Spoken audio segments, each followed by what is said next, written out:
The challenge question. Welcome to the channel. Please consider subscribing. I produce videos daily covering a wide variety of cloud topics with a focus on networking.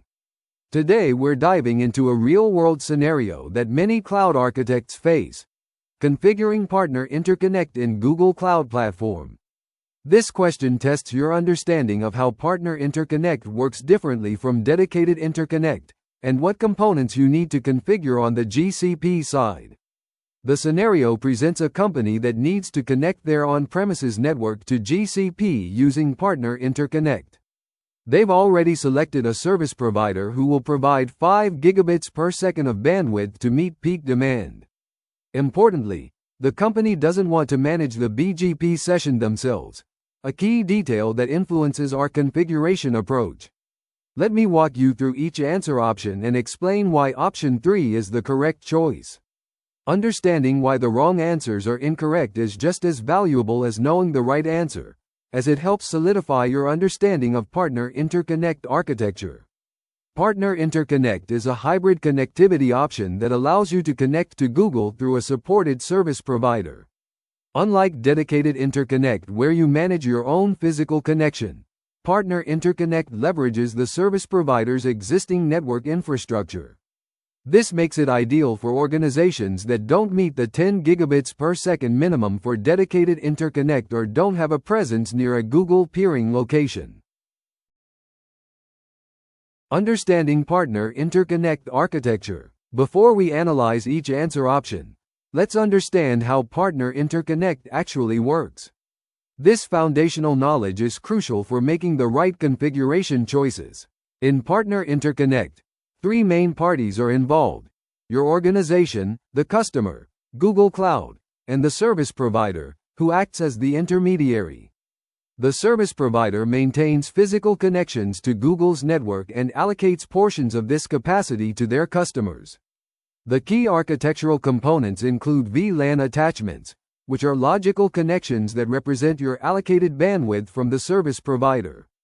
These VLAN attachments connect to cloud routers in your VPC network, enabling the exchange of routes between your on-premises network and GCP. Unlike dedicated interconnect, where you provision and manage everything yourself, partner interconnect involves a handoff process. You create the VLAN attachment in a pre-activated state, generate a pairing key, and provide this key to your service provider. The service provider then uses this key to complete the connection on their end. The BGP session management is a critical aspect here. Since the scenario states the company doesn't want to manage BGP sessions, we're looking at a Layer 2 partner interconnect configuration where the service provider handles BGP on your behalf. This is different from Layer 3 partner interconnect, where you would manage your own BGP sessions. Now let's examine why each incorrect option fails to meet the requirements, and why option 3 provides the complete solution. Why option 1 is incorrect. Option 1 suggests creating a partner VLAN attachment and a cloud router in a different region from the interconnect, then pre-activating the VLAN attachments and providing the service provider with the pairing key. This option has a fundamental flaw. It places the cloud router in a different region from the interconnect. This is architecturally incorrect and would result in a failed configuration. Let me explain why this matters. In Google Cloud, cloud routers are regional resources that must be in the same region as the VLAN attachments they manage. When you create a partner interconnect VLAN attachment, it is associated with a specific interconnect location, or edge availability zone. The cloud router that manages this attachment must be in the same region. For example, if your service provider offers partner interconnect in the US Central 1 region through the Dallas Edge location, your cloud router must also be in US Central 1. Creating it in US East 1 or any other region would make it impossible to associate with the VLAN attachment. This regional constraint exists because cloud routers need low latency access to the interconnect edge devices to maintain BGP sessions and exchange routing information efficiently. Cross-regional configurations would introduce unacceptable latency and potential routing issues. Additionally, while option 1 mentions pre-activating the VLAN attachments, which is correct for partner interconnect, it fails to address the bandwidth allocation requirement specified in the scenario. Why option 2 is incorrect? Option 2 proposes creating a partner VLAN attachment and a cloud router in the same region as the interconnect, then providing the service provider with the pairing key. While this option gets the regional placement correct, it is missing crucial steps. The first issue is that this option does not mention pre-activating the VLAN attachments. In partner interconnect, pre-activation is a critical step that distinguishes it from dedicated interconnect. When you create a partner interconnect VLAN attachment, it starts in a pre-activated state, which generates the pairing key that you share with your service provider. However, the more significant omission in option 2 is the lack of any mention of creating the actual VLAN attachment in the project where the interconnection connection resides. This is a subtle but important distinction in GCP networking architecture. Furthermore, option 2 completely ignores the bandwidth allocation requirement. The scenario specifically states that the company needs 5 gigabits per second to meet peak demand. Without configuring the BGP IP addresses and allocating the appropriate bandwidth capacity, the connection will not meet the stated requirements. This option represents a common mistake where administrators remember some components of the configuration but miss critical steps that would result in either a non-functional connection or one that does not meet the specified bandwidth requirements. Why option 3 is correct? Option 3 provides the complete and correct configuration. Create a VLAN attachment in the project where the interconnection connection resides. Create a cloud router in the same region as the interconnect.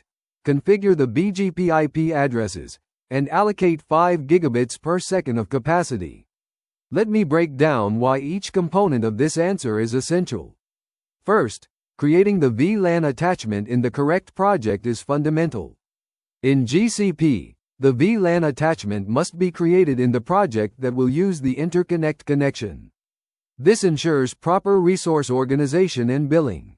Second, creating the cloud router in the same region as the interconnect is mandatory for the architecture to function.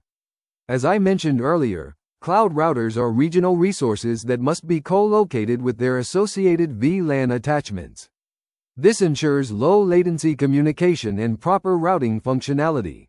Third, configuring the BGP IP addresses is crucial, even though the company doesn't want to manage BGP sessions directly. In a Layer 2 partner interconnect setup, you still need to specify the BGP peer IP addresses that will be used. The service provider will handle the actual BGP session management, but the IP addressing must be configured on your end. Finally, allocating the 5 gigabits per second capacity directly addresses the bandwidth requirement stated in the scenario. Partner interconnect allows you to choose from various bandwidth options, from 50 megabits per second to 50 gigabits per second, and you must explicitly specify your required capacity during the VLAN attachment creation. This comprehensive approach ensures that all aspects of the partner interconnect configuration are properly addressed. Why option 4 is incorrect? Option 4 suggests creating a partner VLAN attachment and a cloud router in the same region as the interconnect, pre-activating the VLAN attachments, and providing the service provider with the pairing key. At first glance, this might seem similar to option 3, but it's missing critical configuration steps. While this option correctly handles the regional placement of resources and mentions pre-activation, which is good, it fails to address two crucial requirements from the scenario. First, there's no mention of configuring BGP IP addresses.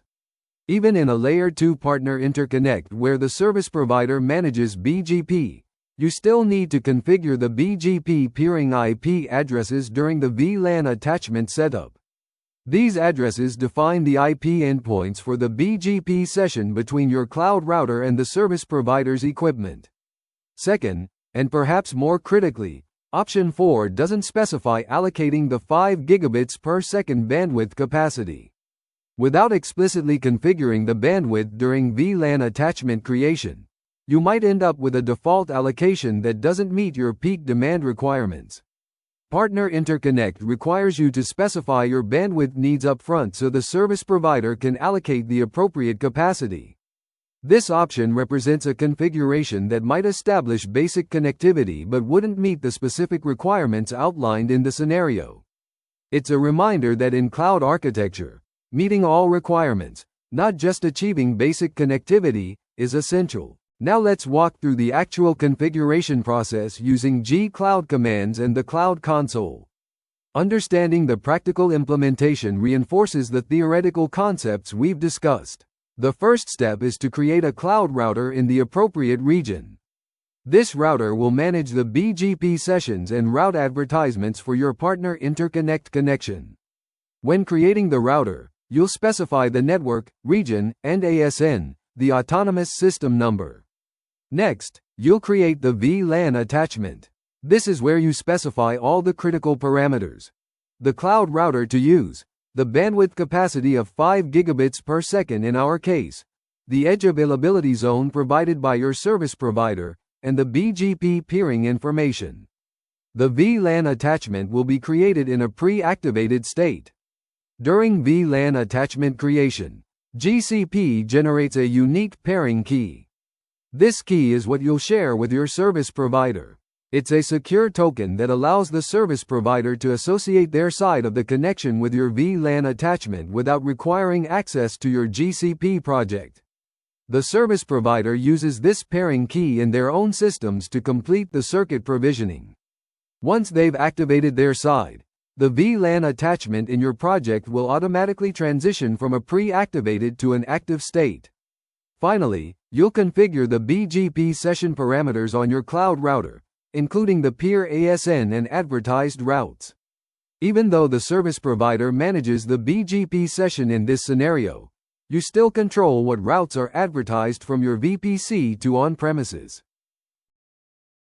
Let's discuss some best practices and important considerations when implementing partner interconnect. These insights come from real-world deployments and can help you avoid common pitfalls. For high availability, always deploy partner interconnect VLAN attachments in pairs, ideally in different edge availability zones. This provides redundancy at both the physical and logical layers. If one connection fails, traffic can seamlessly failover to the other.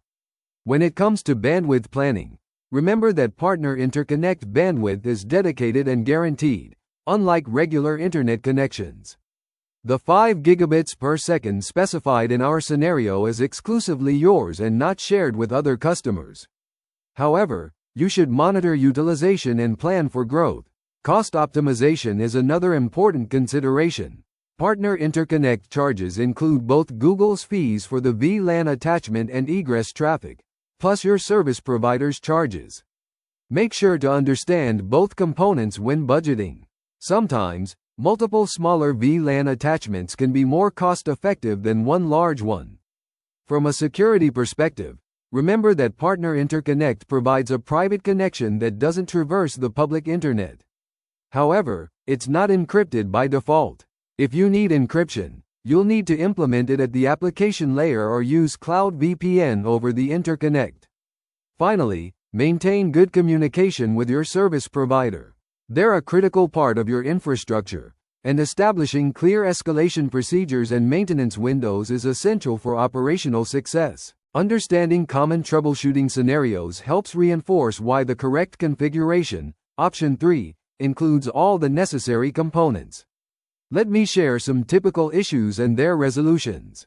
One common issue is VLAN attachments stuck in a pre-activated state. This usually means the service provider hasn't completed their configuration using your pairing key. The key might have been transcribed incorrectly, or there might be a delay on the provider's side. Always double-check the pairing key and follow up with your provider if activation takes longer than expected. BGP session establishment failures often occur when IP addresses are misconfigured. This is why option 3's requirement to configure BGP IP addresses is crucial. Even a simple typo in the peer IP or incorrect subnet mask can prevent the session from establishing. Always verify your IP configuration matches what the service provider expects. Bandwidth bottlenecks can occur if you didn't allocate sufficient capacity during initial setup. This is why option 3 specifically mentions allocating 5 gigabits per second. If you need to increase bandwidth later, you'll need to work with your service provider to upgrade the circuit, which can take time and potentially cause service disruption. Route advertisement issues might manifest as an inability to reach certain resources. Check your cloud router's custom route advertisements and BGP session status. Remember that cloud routers use BGP to dynamically exchange routes, so understanding BGP behavior is valuable even when the service provider manages the session. Summary and key takeaways. Let's recap what we've learned about configuring Partner Interconnect in Google Cloud Platform. This scenario tested your understanding of the complete configuration requirements when setting up a managed BGP connection through a service provider. The correct answer is option 3, and here's why it stands out from the others. First, it ensures you create the VLAN attachment in the correct project, which is a fundamental requirement for proper resource organization and billing. Second, it correctly places the cloud router in the same region as the interconnect, which is mandatory for the architecture to function. Most importantly, option 3 addresses both technical requirements that other options missed. Configuring BGP IP addresses and allocating the specific 5 gigabits per second bandwidth. Even though the service provider manages the BGP session in this Layer 2 setup, you still must configure the IP addresses. Without this configuration, the BGP session cannot establish, and your connection won't work. The bandwidth allocation is equally critical. Partner Interconnect doesn't assume a default bandwidth, so you must explicitly specify your requirements. The scenario clearly stated a need for 5 gigabits per second to handle peak demand, and only option 3 addresses this requirement. Remember, successful cloud architecture isn't just about making things work. It's about meeting all specified requirements. Option 3 is the only choice that delivers a complete, functional solution that satisfies every aspect of the scenario. Proper project placement, correct regional configuration, BGP setup for provider-managed sessions, and the required 5 gigabits per second capacity. Thank you for your attendance. Please consider subscribing to the channel.